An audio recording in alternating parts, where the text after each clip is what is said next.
Okay, continuation. So, Al-Qaeda or the Al-Qaeda. Al-Qaeda, the Arabic term which literally means the base. So, if siguro mga bata-bata pa mo during atong time nga nahitabo ang 9/11 bombing katong sa Twin Tower, which is the Al-Qaeda attack the Twin Tower, and it is led and founded by Osama bin Laden, and then gifollow dayon ni Mohammed Atef, and then Ayman al-Zawahiri. So take note ana ang mga pangalan. They are those personalities nga maoy nag-lead sa Al-Qaeda nga terrorist group. So their main nga objectives or goal is to continue the jihad internationally. Okay? So Al-Qaeda's organizational structure. The Emir, which literally means the chief. So sa tuang PNP organization, napud tay chief, which is ang pinakataas nga position sa tuang police organization. Second is the chief council, and then third is Shura or the consultation council. Shura or Consultation Council, this is a group of seasoned terrorist, mga veterans na ang nadiri. Since igo naman lang sila, mura sila og advisor sa mga bagong tumutubo. So bagong leaders, they will be the one nga mag-guide kung unsay angay nga buhaton para ma-promote, para mag-long last pa ang ato ang terrorist or group or organization or unsa ba na din nga ang ilahang grupo, ilang tawag na. So ang mga syura sila ang mag-guide para dili madisband, dili mag-away ang mga co-members, dili mawala ang awkward nga mga nga tawag na nga environment while nag-meeting nga na. So dili man dali mag-lead sa group of people, especially ng mga ngana nga mga tugisunon pod sa mga state kay naapod sila kontra nga mga panggobyerno. So ang Shura ang mag-guide sa ilaha. So they are seasoned terrorists and confidants known as Mahilis Shura who approve major decisions. So mag-consult ang current chief sa Shura para sa ilahang mga buhaton nga mga actions or na ilahang mga missions kung angay bagid or dili. So naa sa ilaha ang decision. And sila po ang mag-guide sa Emir and then the Vice Chief or Chief Council. They are the one who approve major decisions such as terrorist attack. Okay, angay ba nga kontrahon na nga state nga nag-support pa na sa tuwa sa una. So kahibalo sila kung unsa ato ang movement, unsa ang atuang organization. So ang angay bagid nga ato silang kontrahon tungod kay gibayaran punta sa another nga state. So ang Al-Shura ang mag-decide ana. And then terrorist attack and the issuance of fatwas or edicts. The council members play leadership roles in the organization, major committees, and it is made up of lower ranking Al-Qaeda members. So muna ang ilahang committee. Next is the committees. So naay daghan nga klase-klase or variation sa ilang committees. First is the military committee. Okay, mo ni sila mga lower ranking nga member sa Al-Qaeda ha. Military committee, they are the one who oversees recruitment, war, training, and purchase of the arms. Kung unsa nga klase sa armas ang paliton, nga mo palit man atong baratohon nga minus man to, dili man kayo to maka igo og kontra tungod kay minus og accuracy or mubo ra ang iyang span sa paglupad sa bullet. Okay? Depende. So ang military committee ang naay function, sila ang responsible kung asa sila manguhag recruit nga bag-o para i-training, preparing those recruits para sa upcoming nga war, and then pag-purchase po sa mga bago nga mga armas. Next is the Islamic study committees. So unsay lang ginabuhat ani? They are the one who make rulings on decisions delicious law, delicious decisions siya. Okay, decisions, law, and trains all recruits in the teachings of the Quran and Jihad. So take note, correction, rulings on decisions law. Okay, marang nalibat na iguran ni pag-encode. So ang Islamic Study Committee ang in charge ana. Next is the Finance Committee. They are the one who oversees corporate holdings, including the travel office and several other companies. So muna ang mga types sa committees. And then next nga structure is the cells. Unsa niyang cells? This is the network of terrorist recruitment and training.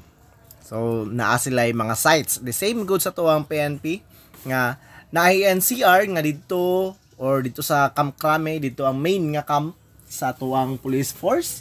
Pero napunta yung mga regional camp. So sa ilahan na po sila yung cells. So network of terrorist recruitment and training has sites throughout the world. For example, napod sila network dito sa mga Bangladesh, na sila network diha sa other nga countries, ana nga country. So kada network, kada site, training and recruitment sites, they are labeled and called as cells. Okay? Each cells, mga naka-connect na siya sa main nga office or main nga group sa Al-Qaeda. So each cell engages in missions. Napod sila ay tagsa-tagsa ka mga function, such as mag-assault, mga ginagmay nga mission which could help them gain profit sa ilang organization, especially sa ilang cell, ilang respective nga cell, para makagain pud sila. Kay kung dili sila mag-carry og missions, independent missions, wala sila'y funding para silang kaugalingon nga sites, para sa ilahang base. So unsa ilahang kanon, unsa ilahang i-support sa ilahang mga tao. So they need to carry out missions independent of the others. Kung naay missions nga gilay down gikan sa main base or gikan sa main office, i-carry out nila, lahi pagid ang katong mga independent na missions nila. And the members and activities of other cells are kept secret. Okay? Next is the Islamic State of Iraq and Syria. So, sa tuwa Pilipinas, medyo sikat ini siya during our 4th year. Okay? Kaya mo to ang time nga na ay Marawi siege. So, the ISIS, or formerly known as the ISIL. Okay? Ang ISIS, literally nahila na siya sa Islamic State of Iraq and Syria. ISIS. But it is formerly known as the Islamic State of Iraq and the Levant. ISIL or ISIS, whatever you call it, it is a self-proclaimed Islamic State. So, Islamic State daw sila. Ngayon sa Islamic State, Islamic government. Sila ang nagbuot nga, oy, isa mi ka state dire, isa mi ka country, considered as a country. Okay? Kay naami kaugalingon nga government structure. Inga na ang ilahang ideology. So composed of a Sunni, extremist, jihadist, and recognized state and caliphate based in Iraq and Syria. Later on, it renamed as the Islamic State of Iraq and Syria or the ISIS. So, mauna ang ilahang history sa ISIS. So, nailan sila una as the Islamic State of Iraq and the Levant. Okay, mauna ang former name sa ISIS, which is the one nga nag-attack sa Marawi. Okay? Legal framework and investigation of the crime terrorism. Saan na to pag-investigate? So, legal definition of terrorism. Kinahanglan, before ta mag-investigate, we need to know what acts are considered as terrorism act. Okay? First, kinahanglan natay basis. So, for that basis, mangita ta kung unsa ang legal basis. So, legal definition of terrorism or terror act. Under the Republic Act of 9372. Take note, Republic Act 9372, or which is known as an act to secure the state and protect our people from terrorism. So, muna ang Republic Act 9372. Short na kayang title, diba? An act to secure the state. Secure from what? Terrorism. And protect our people from terrorism. So, it is also known as the Human Security Act. So, medyo mas char ang iyang short title, the Human Security Act. Protection of the population sa Pilipinas, which is approved on 2007. So, definition of terrorism, it is defined as any person. Okay, pag bingon tawag person, tao. So, di terrorism. It is terrorist. Pag bingon tawag terrorism, the act, the crime itself. So, any person who commits an act punishable under the following provision. So, ang nag-commit, they are referred as terrorists. Okay, so these are the following acts that is considered as an act of terrorism under the revised penal code. So, Article 122, piracy in general and mutiny in the high seas or in the Philippine waters. So, pag may tawag piracy, dili kay parehara sa One Piece. Okay, kung kasi mga hilig ko anime dili nang ingana. Okay, wala na mga power din na. Okay, kanang piracy, mura na siya og robbery pero naa diha sa high seas na hitabo. Okay? Next is Article 134 under the revised penal code, rebellion or insurrection. Okay? Pag-aklas against our government. That is rebellion or insurrection na ikagubot nga nahitabo diha sa tuang country. Next is Article 134-A, kudita, including acts committed by private persons. Pag kudita, kinahanglan military personnel ang nag-initiate ani or na-member sa mga military personnel. A group of person, group of veterans, kana sila. Pag sila ang nag-aklas, sila ang nag-organize anang rebellion, then kudita ang ilahang na-commit, dili rebellion. Next is Article 248, committed by a private person under Article 248 known as murder. If dili sila military member ang nag-commit sa kudita. Next is Article 267, which is kidnapping and serious illegal detention. So, unsay kalahian sa kidnapping and serious illegal detention?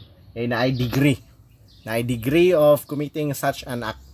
Okay, next is Article 324, which is crimes involving distraction. Distraction. Okay? Pwede arson, imong giguba ang ilahang mga gamit through fire, imo silang gisunog. Okay? Next is terrorism under Presidential Decree number 1613 or 1613 or known as the arson law. Okay? Before sa tuang after sa tuang revised penal code, napagyoy presidential decree nga papasa si President Marcos, which is ang 1613 Presidential 1613 known as the arson law. Next is the Republic Act 6969 or Toxic Substances and Hazardous and Nuclear Waste Control Act of 1990. Kung nagdala ka og mga ingana nga klase sa substance diri sa tong country for the purpose nga imuhang maghatag ka og threat or mag-imply ka og kahadlok sa katawhan sa populace, then ma-label ka as nag-commit og di act nga terrorism. Next is Republic Act number 5207 or the Atomic Energy Regulatory and Liability Act of 1968. Can be considered also sa terrorism. Next is Republic Act 6235, the Anti-Hijacking Law. Muhang gi-hijack ang plane while on flight. Muhang gi-timunan. Instead nga na ay flight attendant, na ay captain, na ay kuan dito, imo silang gi-threaten, imong gipatay ang captain or ang pilot, and then ikaw ang nag-take over, ikaw ang nagdala, imong gihimo nimong service ang pampasahero nga dili jeep but airplane. Okay? Pampasahero nga airplane. And then next is Presidential Decree number 5324, the Anti-Piracy and Highway Robbery Law of 1974. Okay? So, terrorism under Presidential Act, Presidential Decree number 1866 as amended. The decree codifying the laws on illegal and unlawful possession of firearms. Dili lang kay possession. Pag mingon tawag possession, nagpossess, wala. Nasa imuhang kamot, nasa imuhang physical structure such as kanang U-box sa imong motor, nasa imong aparador, kana, that is possession. Dili lang kay possession nga imong literally gihawiran nasa imong bulsa, nasa imong lawas. Dili lang kana ang possession. Ang possession nga ginamin ani apil ang physical structure. Physical structure possession of firearms. Apil na siya sa Republic Act 1866. And then apil ang manufacturing, or you are a manufacturer, ikaw ang tighimo sa mga illegal nga firearms, walay registration, unsa ang pag-register kung paltek lang ang pagkahimo. Next, or ang firearms mismo. Next is dealing in. Okay, ikaw ang nag-negotiate para maka-obtain of firearms ang another nga person. And then acquisition or disposition of ammunitions. Unsay ammunitions? Kanang bala. Okay, one round. Okay, one round. Isa ka bala, consider na sa as round. Live bullet. Okay? Ammunitions or explosives. Pwede grenade, IED. Okay, kana sila. Or thereby sowing and creating addition of widespread and extraordinary fear.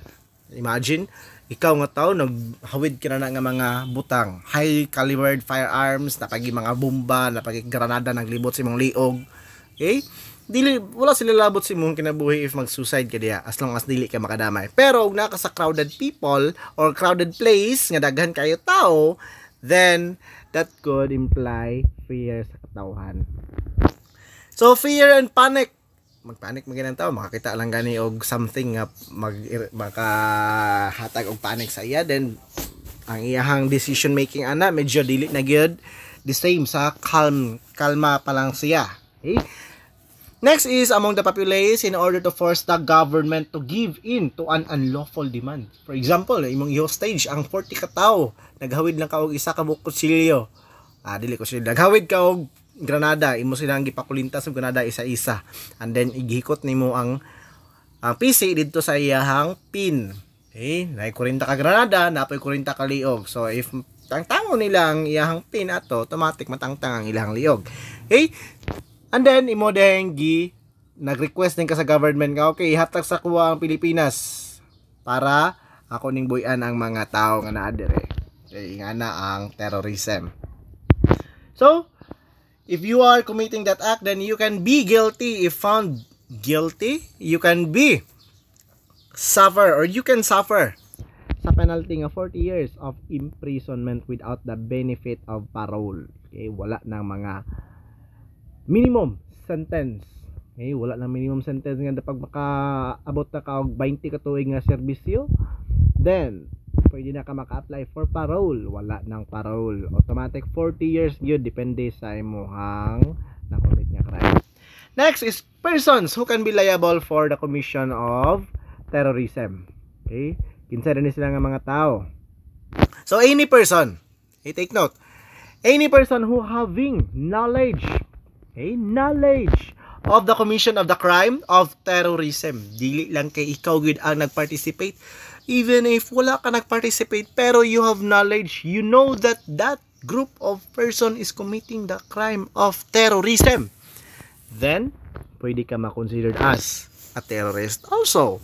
Or the commission of the crime of terrorism. Ikaw mismo, kahibalo ka nga imuhang gibuhat is an act of terrorism, then imo paging gibuhat. Or nakig-conspire ka, nakigsabot ka nga, uy, ato ning buhaton, og inyo yung gibuhat. You decided to commit such acts, then you can be liable for the act of terrorism. Next, and without having participated therein. So wala ka nang participate, pero kahit malo ka nga nag-commit sila og terrorism, nakig-conspire ka, nisugot ka, pero wala ka nag-participate. So kana sila, you can be kanang main nga principal offender, ikaw gid ang nagbuhat, pwede pod nga ikaw ang nagsugo, pwede pod nga other type of principals, imuhang gipugos ana siya. Okay, pwede pod nga accomplice lang ka. Okay, ikaw ang nagtabang nga ma-accomplish nila ang ilahang gibuhat nga krimen without knowing nga para dito sa ingato. Okay, depende na siya kung unsa ang imuhang degree of participation sa pag-commit sa terrorism nga crime.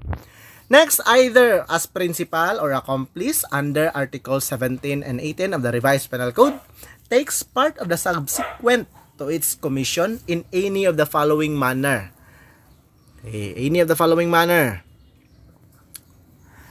First, by profiting himself. Yes, wala ka nag participate. Kahibalo ka ug nitabang ka.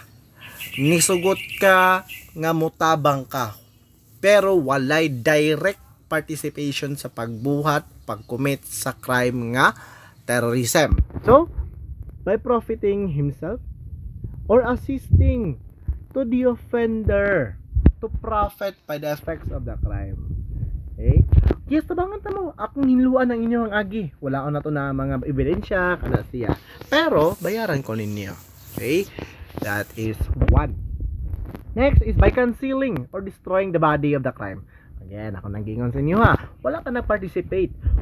Pero kahibalo ka nga naay nabuhat, nahitabo ang crime, and then imong gihinluan. You are considered as accomplice. Ikaw nagtabang sa ilaha. Para makalusot sila, dili sila ma-discover nga nag-commit na sila ng terrorism. Tungod kay imong gi-conceal or gi-destroy na mo ang body of the crime or say other terms sa body of the crime. Or the effects and instruments thereof. Makakita ka nga, na pa'y mga bakas sa mga evidence nga pwede mag-lead sa law enforcement officer nga sila ang nagbuhat ani nga krimen. Okay? Imuhang gi-destroy, imuhang gikuha, imong gisunog, whatever, yun sa basta kay makansil, mawala ang traces nga naay nahitabo ang crime din ha. And then, by harboring, concealing, or assisting the escape of the principal. Wala ka nag-commit, wala ka nakig-conspire, pero during the escape of the principal, pag mingon tawag principal, ang tao nga nag-commit mismo sa act nga terrorism. Okay? You help through harboring, concealing, or gi-assist ka sa pagtakas niya para makaudya agyo kayo dili kina siya. So ito dana nga dalan na ay paliko din ha, na underground diha ana. Okay, mo siyang gitabangan nga makatakas siya sa iyahang gibuhat nga krimen. Next topic is the drug trafficking. May common kini drug trafficking. Drug trafficking or the illegal drug trade.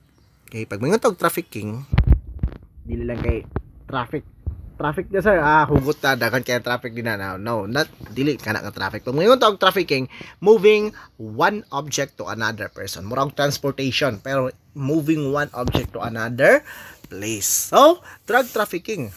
One place that drug illegal drugs gi-transport nimo, gi-trade nimo sa another nga country. That is illegal drug trafficking. So, drug trafficking or illegal drug trade. Okay, na illegal nga drug trade? Yes, na illegal drug trade. Kana medicinal drugs. So, it is a global black market activity consisting of production, distribution. Unsang production sir? Mao tong pag-harvest sa raw materials, sa shabu or cocaine or heroin unsa pa na. And then distribution. Pag human og synthesize after sa finished product asa gi-distribute.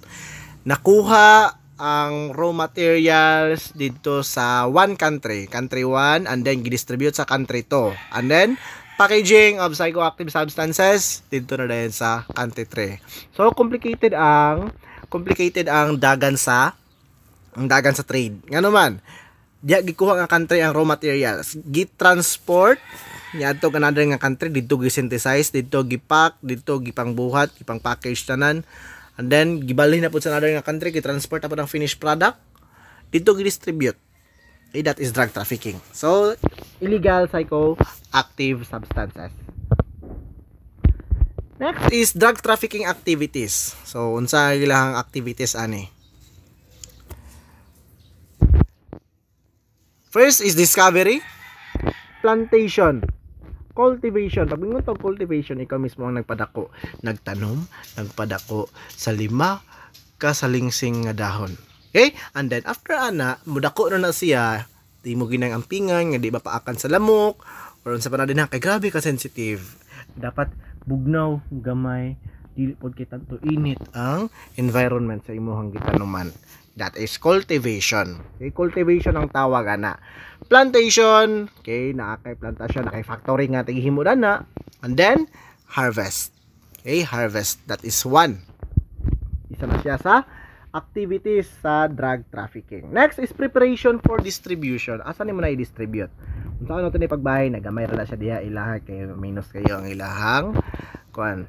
Okay, kung gamay ra supply, then no na nga taas kayo. Or kung stricto kayo ang law enforcement agency, then muna nga lisod kayo isipot or lisod kayo ipa lusot.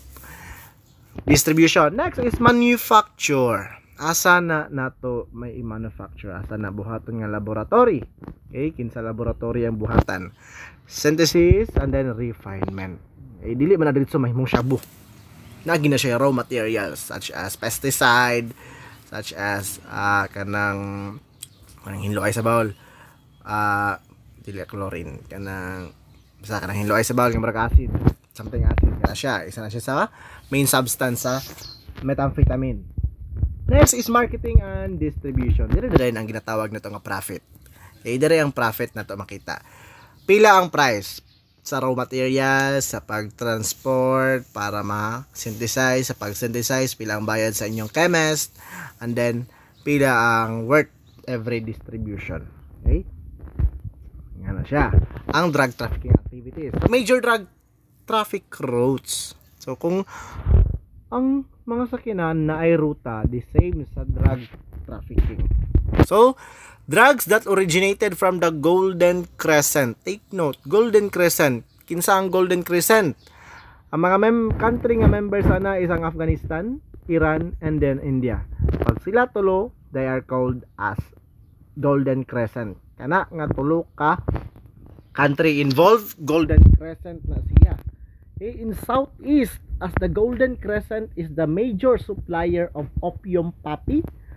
Okay, kanang opium nga tanom. I don't know if na-exist man sa Pilipinas, pero in some nga country daghan gina sila hagyod, especially katong mga medyo init kayo nga country, kana sila opium poppy plant kung asa diha nagsugod ang opium nga drugs, and then later nag-evolve the dayon. Next is marijuana and then heroin products. Okay, ang heroin giprocess na siya. Okay, so this crescent or the Golden Crescent nga drug route, it produces at least 85 to 90% of all heroin channeled in the drug underworld market. Okay? Take note, asa nga part southeast as the Golden Crescent is the major supplier of opium, poppy, marijuana, and heroin. And pila ka percent ang ilahang gina supply? 85 to 90% of all heroin. Okay? All heroin. Next, the Golden Triangle. Okay, pag mayroon ta Golden Triangle, okay, na diya Myanmar or formerly known as Burma, Laos, and then Thailand. So approximately 60% of the world's opium is produced by this route, and 90% of the eastern part of Asia sila ang ka-supply sa opium poppy plant. Okay, next is the Silver Triangle. Okay, Silver Triangle, Peru, Bolivia, and then Colombia. Silver Triangle is the producer. Okay, take note ana ha. Peru and Bolivia consists of 30% sa Silver Triangle, and then 30% dayon ang Colombia. This Silver Triangle nga drug route is the producer of the world's coca leaves. Pag mayroon tawag coca leaves, muna ang gigikanan sa cocaine. Okay? And cocaine-based product. Muna ang raw material sa cocaine, ang coca nga plant or leaves. Next, primary means of distribution. So either hierarchical arrangement or hub and spoke layout. Okay? Pag mayroon tawag hierarchical arrangement, the manufacturer uses his own men to smuggle. Okay, na siya kaugalingon nga goons para maoy do the dirty work para sa iyaha. Sila ang mag-wholesale, sila ang mag-store, sila itago, and then distribute the drugs. So sila tanan naka-monopolize ang hierarchy. Next is hub and spoke layout. Okay? Taking advantage of local gangs and other localized criminal organizations. Okay, naa sila, uy, naikuan din na, naay mga tapwak din na. Okay, ato ng tagaan. Okay, kasi, pag mukumpra sila kutro, din dire na sila magkumpra sa tuwa. Okay, dili kay inyo haratanan. So, pang sharing rigapon, nga na ang hub and spoke. Para, pag trace sa law enforcement, dili sila dali matrace. Tungod kay wala ka ilaang nag-purchase kung asa to sila gikan. So, unlike sa hierarchical nga kailan nila tanan. Okay, pag masakpan ng isa, dako gid ang possibility nga mutug-an gid nga kana nga grupo. Labi na og ipito na pud ang iyahang mga importante nga tao sa iyahang nga naglimot sa iyaha. So, hub and spoke layout uses the advantage of local gangs and other localized criminal organization. Okay, for example, di sa Barangay 21, diha po sa Barangay 22, napod diha, lahi, pero dito sila imuhang tao. Igo ra ka magbutang sa ilaha, then igo ra po di mo kolektahon ng ilahang kita. Okay, nga na ang hub and spoke layout. So, the cartel is at the center with the satellite organization. Okay, for example, naay mo ni ang main nga nag-supply, and then naay branch din ha gamay, and then branch din ha gamay. Okay, so nga na ang hub and spoke. Ay branch na mo na ang main nga nag-supplier, and then ay ilang utilize nila ang localized nga mga group of criminals, and then kana okay kay inyo na din nga bahin. Pag-abot sa ting kolekta na po rin na nila na yan. Okay, nga na ang hub and spoke nga layout. So, satellite organizations that may provide certain services to the manufacturer, and then there is a plurality distinct groups, each with its own chain. So, dili pugsa na nga o dapat halin na kana karon kana dayon. So na sila iguan nga hinay na mo diri karon ana. So dailahi sila og chain, pero isa ra gid ang supply ani nga type sa distribution. Next, techniques of drug traffickers when crossing borders. Sao nila pag cross sa one country to another country. Kinahanglan ba nga moagi ba gid og plane? Necessary ba gid? So, kung dili gid la necessary, then pwede ra man nga mapambot ra diha. Okay, delikado lang, mayabo na inyong pambot. Okay, next. First, the technique is avoiding borders. So, kung mahimo dito mo agi og pantalan or airport, nga naman, remember, we are carrying illegal psychoactive substances or kanang term nga illegal drugs. Okay, nagdala ka na and then mo agi ka og airport, then wala na kasaymuhang tarong nga pangunahuna if mauna imong gibuhat. Avoiding border checks by small aircraft and through overload smuggling routes. Okay? Makalikay ta nga di ta ma-detect, pero kinahanglan overload, grabe kadaghan kimong gamit, grabe kadaghan. So if tapulan ang mag-check, then dili gid man nila makita nga naa di ay gipang sipot ana or naay gipang suksok diha nga nakatago nga katulang ang pinaka-importante para makalusot. Okay? Pwede po nga magamit og bangka, small aircraft or gamay private nga jet, so necessary gyapon nga moagi og airport ng private nga jet. Okay? Depende lang kung nakay kagalingon nimo nga tugpahanan sa imong private jet. Okay? Next is submitting to border checks with drugs hidden in a vehicle. So delikado gyapon ni. Pero pwede nimo magamit ang imong rights nga dili sila mag-ukay-ukay. Eh, sir, wala kay search warrant. Diyan na dahil ang duda dahil sa police kanang ngayon may search warrant. Ha? Check ra man siya sa highway. Eh, base na ay lain gibit-bit. Okay, sir, palihog ko abrihi ang imuhang U-box kung sa motor mangali or ang imuhang likod sa imong sakyanan para atong tanawon. So, na RCI probable cause nga gituhan nga murag naagi dili mao ani. So, depende na dayon. Nadiha ang risk. Every time nga mag-smuggle ka ani nga mga items, nagi risk if makatubang ka og police officer. So, dili lalim. Next is between our other merchandise. in luggage. So ipasuksok diya mga gamit daghan kayo.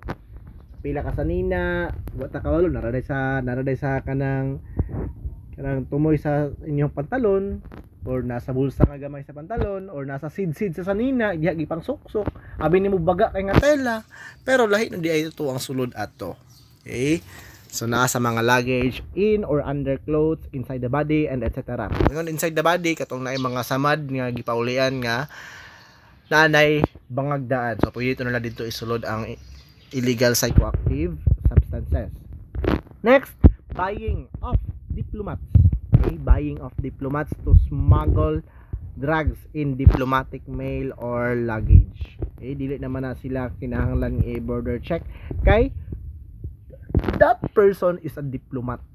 So dili na siya pwede nga i-check kay masaligan na siya nga kasi sa tao. So kana kung mabay nimo or mabribe nimo ang usa ka diplomat. Okay.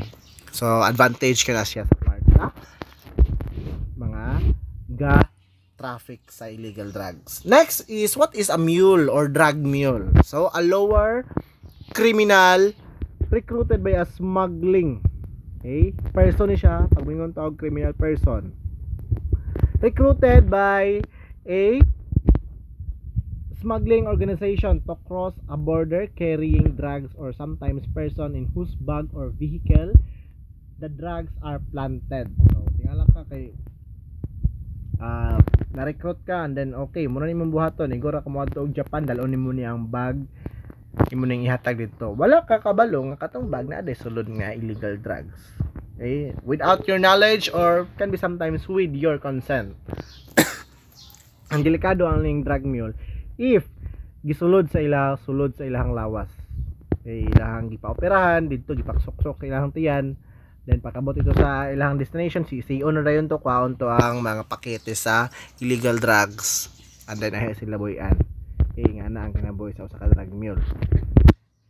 Sometimes in person nga wala sila kahibalo nga naay illegal drugs ito. Ahe ra din i-retrieve pag makaabot na sa destination. Next, Philippine Drug Enforcement System. So natay Republic Act nga nagbawal nga bawal ang paggamit, pagbaligya sa panadinha nga mga action involving illegal substances or illegal drugs, which is known as the Republic Act 9165, the Comprehensive Drug Act of 2002. So agencies involved in drug enforcement, first natay DDB or the Dangerous Drug Board under the Article 9 Section 71 to Section 81 sa Republic Act 6975. Next, the Philippine Drug Enforcement Agency, or known as the PDEA, Article 9 Section 82 to 86 sa Republic Act 9165. Okay, the Dangerous Drug Board, unsa man ni sir, lahi po niya parol probation nga board or administration or sa man diha. Okay, unsa na nga board? Okay, the Dangerous Drug Board or the DDB, so dili ni siya DDS. Okay, DDB, which is under the office of the President. It is the policy making and strategy formulating body in the planning on formulation of policies and programs on drug prevention and control. So sila ang mag-in-charge ana. Ayon, sila ang i-formulate nga mga plano para ma-prevent, ma-suppress ang paglaganap sa illegal drugs dire sa tuwang country, and if naanay mag-commit ana, naanay magamit, unsay na mga approaches regarding sa user.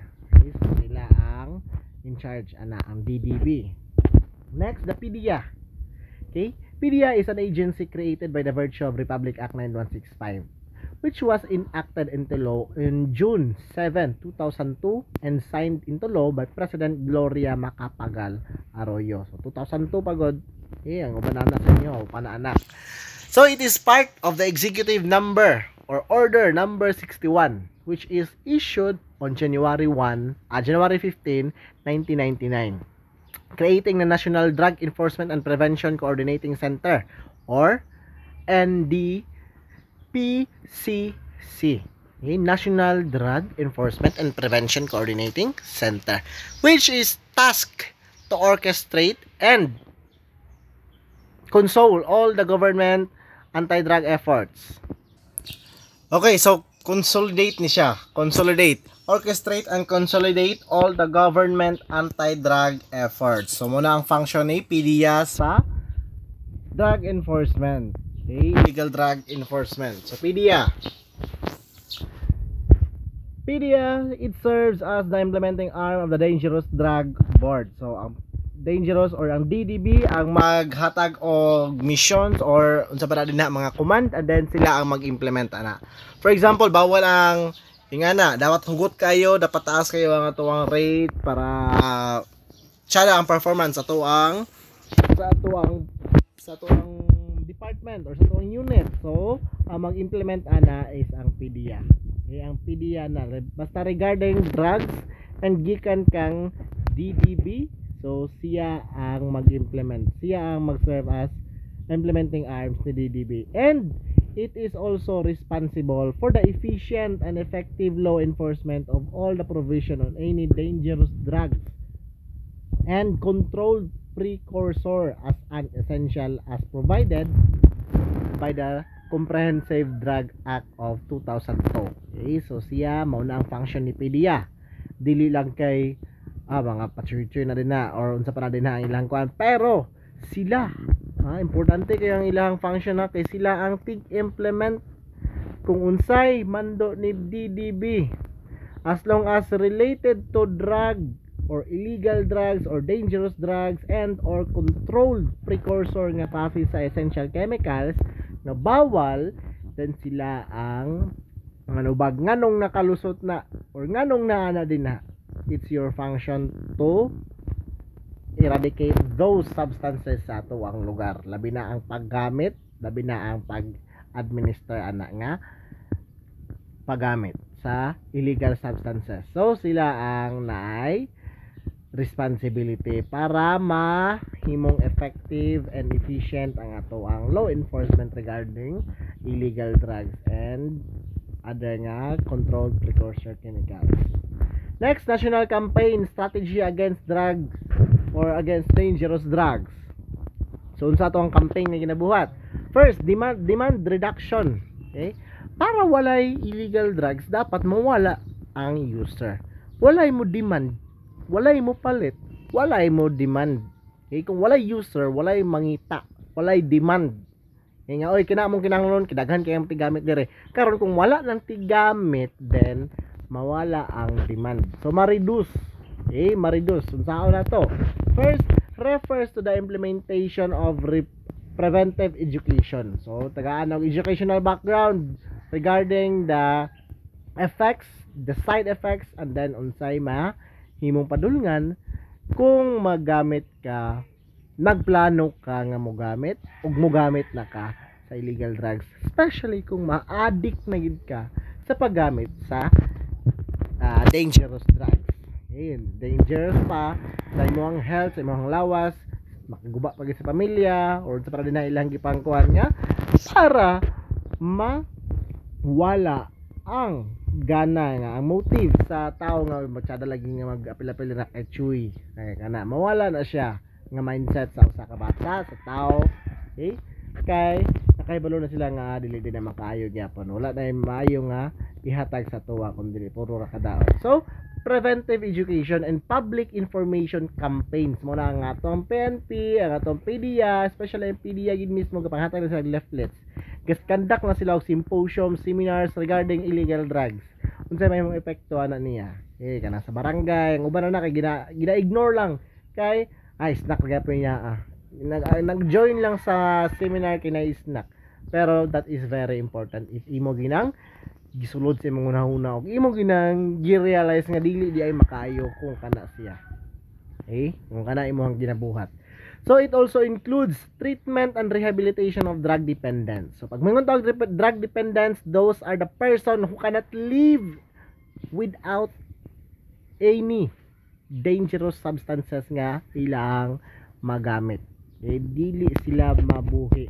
Nga naman, naman ko ginatawag dayon nga tatawag na mura og sa term nga hilantan dayon ang tao kay nga naman kay wala na naanad ang ilang lawas nga wala illegal drugs nga mag subay sa ilang dugo. That's why sa rehabilitation center na totally mawala ang illegal drugs. Na alam pero minimum hantod nga mahinahinay ka wala hantod nga mailisdan.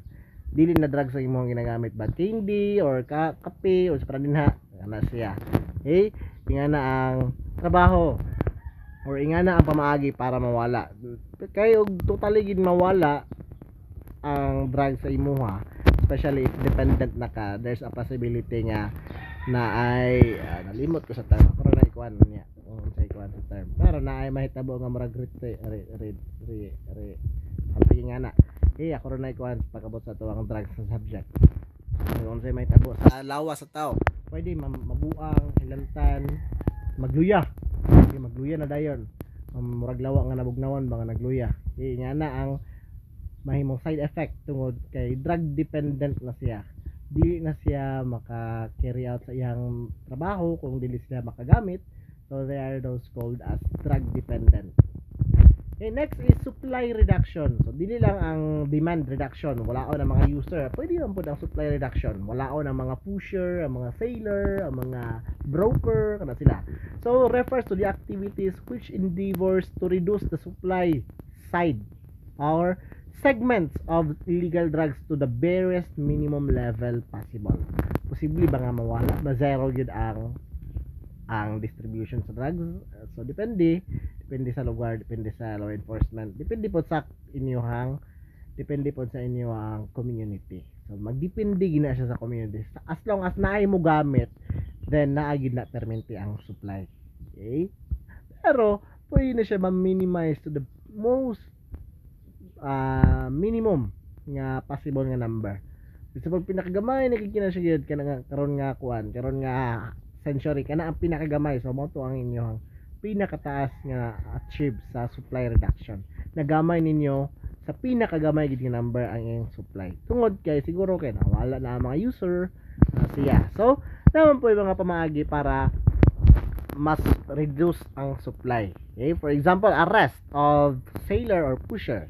So, the arrest of drug personalities and seizure of illegal drugs. So, na-confiscate ang drugs, nakuha sa police officer or nakuha sa pradina, sa authority, and then gikuhaan lang example, gikuhaan lang o pila ka gramo para may serve as evidence, and then gibalik ka ba sa mainstream sa community. Okay, so that's just an example.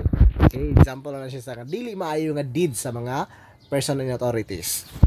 Pero sa supply reduction, ang most gid nga timanan ninyo pag supply reduction naagi diya ang arrest of drug personalities. Nga naman kay kung walay pusher, walay magbaligya, then walay magamit ang user. The same nga logic sa demand reduction. Kung walay user, walay mabaligya, di man mahalin. So may tabo sila ang magamit sa ilang kaugalingong baligya and then mabatalan sila. Gukuron na yun sila sa ilahang giutangan kay wala pa rin lagi bayran inggo ra to nila gikuha niya wala lagi palit sa user kay wala mo gamit. Okay, so nga nang may tabo the same nga logic sa demand reduction. Ang supply reduction ang imo lang gi-eradicate is ang nagbaligya, ang nagproduce ug nagdistribute sa illegal substances. Okay, so that's why na arrest, confiscate seizure of illegal drugs and other nga mga illegally smuggled nga items. So mas na-intensified, mas ni grabe. So the same atong concept sa tukhang gipang surrender ang tanan nga gabaligya gagamit or whatever. So kato siya makonsider siya as supply reduction. So this is to simultaneously drive nalibat ta pag ni pag-type siguro o gabinar na may kuran eh. So simultaneously drive the prices of drugs skyrocketing high and create acute shortage of the contraband to death knell level. Nga naman tungod kay lisod na kay puslit ang illegal nga drugs, muna nga pag-abot sa kamot sa tigbaligya, mas taas ang risk, mas taas po ang presyo. So maglisod na pag-afford si user. And then ngayon mawala na gid ayon. So inga na ang logic sa supply reduction. So next, intelligence workshops, neutralization of transnational and local drug group, arrest of foreign and local drug group. So isa po na siya sa mga methods or means para ma-achieve ang supply reduction. filing cases in court, so di man pwede nga maka-arrest ka na. Pag maka-arrest, okay na yun. Ang file lang ginato na siya og kaso para ma-priso yun, manubag gid sa sala nga iyahang nabuhat. Next, seizures of dangerous drugs. I-turn over dito sa authority para i-dispose sa insakto og maayo nga pamaagi dili kay gamiton. Okay, sunugon naman na siya. Ang court na ang bahala na kung saan nila pag-dispose. So, dangerous drugs, controlled precursors, mga syringe, mga lighter, nga tingala ka, wala na may cover ang tumoy, gilisda naman ng foil. Or gilisda na ang tutor. Kaya na sila. Mga gamit sa paggamit, mga paraphernalia. So, makonfiscate na siya, ipanglabay na siya, pangsunugo na siya. Kaya mag-serve na siya as evidence. After sa kaso, after sa trial, makita lang ebidensya, then pwede na rin siya i-dispose. So, ang mga drugs lang, kinahanglan nga iagi pa na siya o crime lab for validation if tinuod ba ito nga methamphetamine or marijuana or sa paraday ng kaso sa drugs. Next is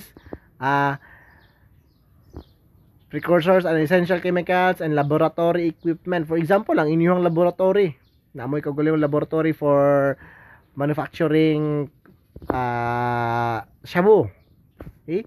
So, ang inyong laboratory ang na-raid, and then tungkol kinawala kayo sa laboratory, ma-reduce yun ang supply. So, gathering of information regarding illegal drug activities and personalities in the neighborhood and community without disclosing the identity of the informant. Isa gihapon na. Okay? That's why nga, dapat makikoordinate ang community if they really want to eradicate illegal drugs sa ilang community, sa ilang society. Ang populace mismo ang makikoordinate nga, oy sir, naamay ko andiri ana ay na isabaan ako ang pangalan nga na, okay, para dili ka mainitan. Okay? Depende na ba nimo sa kung silingan na nimo imong barkada dito tagi mo ikuan. So pero the right thing to do is to report good. So para mawala ang gagamit, mawala pa na magbaligya. Okay, without disclosing, without publicizing kung kinsa ang nag-report. So, monitoring the drug cases, destruction of seized illegal drugs, and regulatory control. Pag-monitor sa case, kumusta ang dagan sa kaso, enough ba ang evidence, if wala din mangita, tawag another nga evidence. Basin na apa di ay dito sa crime scene. Okay, nga na ang buhaton sa law enforcement, especially ang PDEA. Next is interagency cooperation. These are the activities that promote anti-drug related activities among task government agency in close coordination with PIA. Okay? Naki-coordinate ang PDEA ug PNP. Base na mahitabo ani PDEA ug PNP na nagira the same ato sa Manila as trapita nga part nga walay coordination na hitabo. Okay? Like coordination na hitabo. So, being mandated to lead the drug enforcement, dapat na ay letter. Before ang operation, kahibalo ang unit nga na ay mahitabong operation or joint operation between two agencies, government agencies. Di same ra, isa ra ang purpose. Dapat kahibalo na ay coordination para walay misconception nga magigira na gid noon. Next is international cooperation to run after the transnational drug syndicate. Kini mga big, mga dagko na gidang inyong gipang ang ano na ani. So, syndicate na and then plug or minimize the drug traffic to and from the Philippines. Taran mo sulod or mugawas nga mga drug materials, raw materials nga pwede i-synthesize para mahimong illegal drug substance. So, kana siya walaon na siya.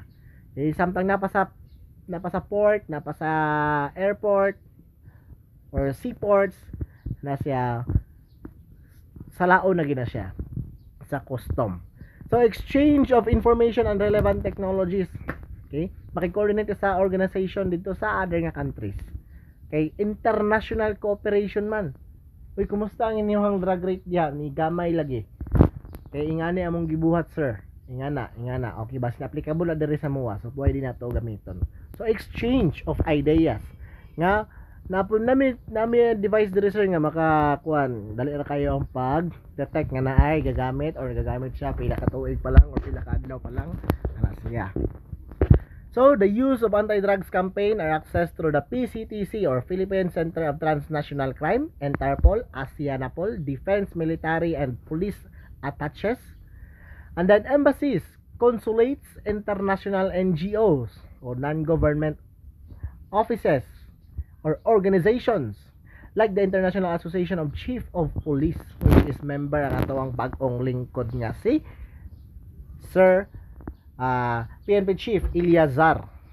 Okay, si Guillermo Ilyazar, atong bagong nga hepe sa PNP. So, bago po siya nga membro sa IACP, kung asa International Association of Chiefs of Police. So, Chief of Police naman siya. So, member na siya atong ani nga NGO or non-government organization. These are avenues through which international cooperation is tapped against transnational syndicates. Oy, murag na ay gigikanan ang amuang drugs diri o murag diha sa inyo ha. Kaya hindi check ko na kung kumusta ang inyong mga criminal group din ha, kung nagdakuay na ba or basin nagamay na. Okay?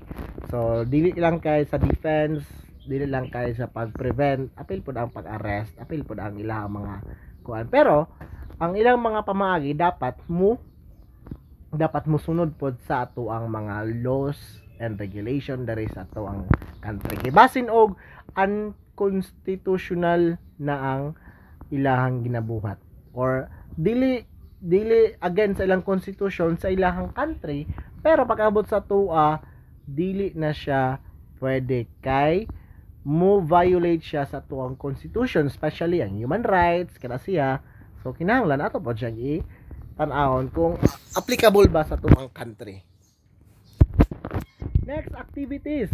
So international interdiction, coordination with Interpol, linkage with ASEAN community, UN anti-drug convention. So mo niyang ilang ginabuhat. So money laundering. Again, money laundering part din siya sa transnational crime. Money laundering covers all procedures to change, obscure, or conceal the beneficial ownership or audit trail of illegally obtained money or valuable so that it appears to have originated from a legal or legitimate sources. So, simple lang nga pagkaistorya, imong gihugasan ang kwarta through gisulod nimo sa bangko. Okay? Imong gideposit ang profit gikan sa illegal activities, imong ginansya, imong halin sa pagbaligya nimo sa illegal nga droga, paligya nimo sa smuggled nga mga firearms. So dagko man nag mga halin. So unsaon nimo na pag tago nga dili ka matrace nga oy, gikan nga kwarta nga tig driver makagsikad. Okay? So example na siya nga tig driver makagsikad ngano nakakwarta makagingani kada ko, imposible kaayo. Lisod sa buingon kag nakadaog ka og luto niya, walay luto sa inyong lugar. Okay? Dapat mahinlo ang kwarta. So, first nga pamaagi is through money laundering. So, saon nimo nga dili ma-trace ang origin gyud sa kwarta. Asa rin gikan ning kwartahan ni kadako ba kay dani? Okay, gikan na siya sa transaction sa drug trade. Okay, para mawala ng transaction sa drug trade. Ada ni gikan di ay sa bangko na siya gikan. Iyahang gi-loan. Pero asa siya nakakuha sa iyang collateral kana nagkaroon kay complicated nga mga transaction, pero magsugod gyud sa deposit sa kwarta or sa proceeds. So sa balaod ang term ani is proceeds. Ang proceeds mo na ang kwarta nga gikan sa illegally obtained nga illegal activities. So ang proceeds gideposit sa bangko and then naday yung mga follow up nga mga complex nga transactions such as gi-loan, collateral, gipalit dayon og mga sakyanan, ana siya. Okay? Money laundering ang tawag na. Pero the main purpose nga nang ilander ang kwarta is to eradicate the traces nga kanang kwarta, ang origin day ana is gikan sa illegal activity. Profit na siya sa illegal activity. Okay? So it is a process through which the existence of an illegal source of unlawful application of illicit gains, illegal nga ginansya, is concealed or disguised, wrong spelling, disguise, D-I-S-G-U-I-S-E, disguise na siya, disguise to make the gains legitimate, thereby helping to evade detection. prosecution, seizure and taxation. So para mawala ang detection nga gikan na siya sa illegal nga activities, nakuha nimo na siya, na gain na profit nimo na siya through illegal activities. So masakpay na kan duha na imong kaso, money laundering, illegal drug trade pagyud. So daghan na imong kaso noon. So prosecution and then seizure of taxation. Para di ka mapriso, so kinahanglan hinlo ang imong kwarta nga ginagamit. Nga naman gikan na sa bangko ba. Gikan na sa bangko. Walay aduda-duda nga gikan na sa bangko. Next, na process sa pag-commit sa money laundering. First, placement. Ang pagbutang nimo sa imong kwarta diha sa bangko. Second, layering. Follow up nga mga complex nga transaction nga walay enough nga evidence nga kato siya tinuod nga mga tawo ang pangalan nga gipang support ato nga mga details. For example, gipasa sa ingato, gipasa na nga person, and then gi-withdraw na nga person, gibayad sa utang nito nga person, kana siya. Ingana nga mga process ang layering. So, complicated ang pag-follow up nga mga transaction sa layering. Next is integration. Gibalik dayon sa mainstream nga kwarta. Ang gikan ang illegally obtained nga kwarta. So, that is integration. First, placement or the physical disposal of cash proceeds derived from unlawful activities. The aim is to remove the cash from the location of acquisition to avoid detection. Para dili siya man-detect nga lagi ka na sa illegal lang obtained. So kinahanglan ang placement. Second, layering. Separating illicit proceeds from their source by creating complex layers of financial transaction. Take note. To separate illicit proceeds, so dako man kayo ang imong gi-deposit, asa manigikan. So para magamay dapat na ay ginatawag nga complex layers of financial transaction. Take note, complex, walay tarong ano tawag na personal identity kung kinsa ang nag-transact, asa gipadulong ang kwarta as long as naay transaction. That's why complicated siya. Dili matrace kung kinsa na sila nga mga tao. And then it is designed to disguise the source of money.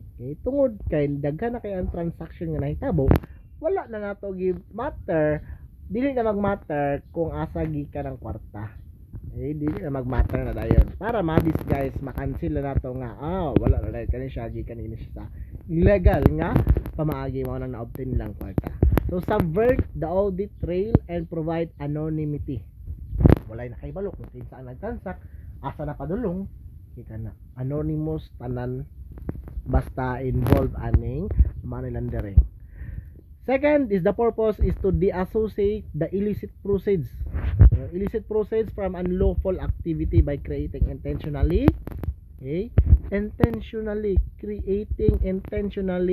a complex web of financial transactions aimed at canceling any audit trail as well as the source and ownership of the funds.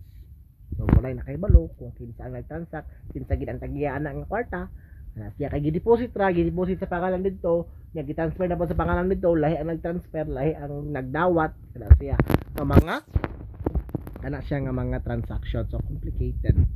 Next is integration. Muna na yung final stage kung asahin nyo ng kwarta. Kaya naman, the process at which the money is integrated into legitimate economic and financial systems and is assimilated with all the other assets in the system. So nagagmay-gagmay na, dili na tanto bulky ang kwarta, and then dili na nila matrace kung kinsa ginagigikanan tungod kiniagi naman siya og layering.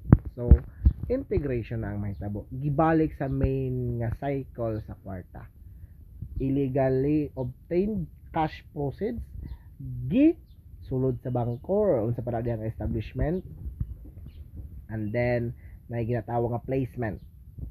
So gisulod siya para mahinlo ang kwarta for the purpose na ma-cancel, ma-disguise ang iyang illegal nga origin.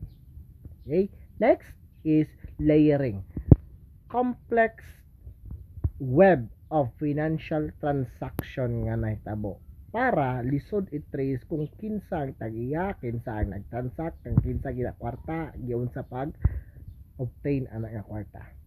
And then pag wala na to sila, di na nila matrace, i-integrate balik kwarta mo na, i-integrate balik sa cycle. So ang kwarta naarya po sa bangko, nagsuroy-suroy ra gyapon ang kwarta, pero nahinlo na. Remember, ito nga kwarta gikan to siya sa illegal activities. It could serve as an evidence kung present pa rin po siya sa crime scene. So, money laundering methods. First, mix dirty money with legitimate funds. Hinay-hinayan, deposit ka. Next, use dirty money for legitimate purposes. Okay? Invest dirty money in legitimate businesses. So, some other identified methods of money laundering. So, muna na siya ang first nga common nga method pag money launder. Double invoicing, tagduha resibo pero lahi-lahi pangalan. Direct cash deposit, pwede nga direct nga bank deposit nimo. Back to back loans. So kung mag-loan ka kinahanglan na collateral. So nasulod na nimo ang i-collateral. So mao ang imo nang i-collateral mao na to ang kanang ginatawag nato nga placement.